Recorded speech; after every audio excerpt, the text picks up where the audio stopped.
le regretté David Bowie sur Buzz Radio, Life on Mars. Voilà, elle est là, toute contente de vous retrouver. J'ai dû la forcer à prendre un jour de congé hier. Aurore et son pense-bête. Bonjour Aurore. Bonjour Ben. Tu vas bien ? Je vais bien. Tu n'es pas malade toi ? Pas encore. Pas encore, je ne vais pas te refiler ça, ne t'inquiète pas. On va t'écouter maintenant, si tu le veux bien, pour une nouvelle édition de ton pense-bête. Alors Ben, voilà, je n'irai pas par 4 chemins. Ce matin, j'ai peur. J'ai peur et je ne sais pas quoi en penser, tant la situation semble désespérée. C'est que la Belgique tombe en ruine, morceau par morceau, et je crains que dans de telles conditions, plus rien ne vienne freiner cet effritement.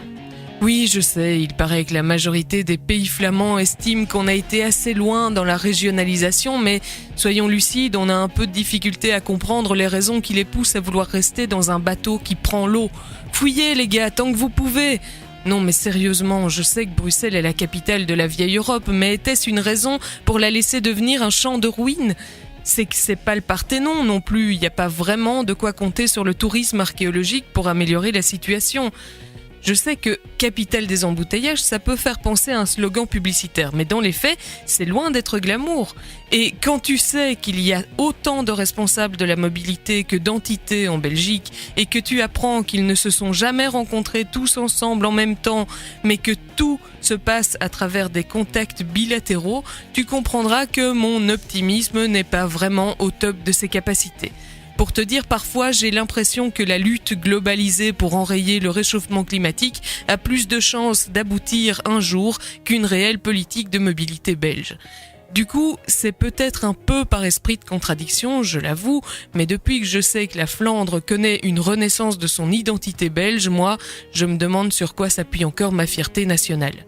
Bon, d'accord, à l'étranger, la belgitude a plutôt la cote en ce moment, mais en même temps, c'est facile pour eux, on leur envoie tous nos talents et ils n'ont jamais à être confrontés à l'absurdie d'où ils sont issus.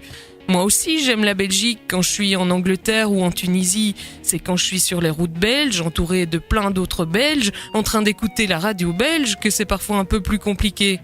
Bon, sauf évidemment quand j'écoute Buzz Radio, parce que là j'y entends la musique belge et je me rappelle combien ce pays abonde de concitoyens créatifs et talentueux.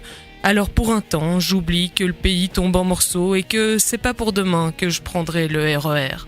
Bah non, ça c'est certain. Alors celui-là, on l'attend depuis quand ? Je crois que je venais de naître en fait, et je ne suis pas sûr qu'il sera présent à ma mort. Bon bref, moi aussi je connais les routes belges, c'est vraiment pénible, je les prends souvent, et j'écoute Buzz Radio, donc...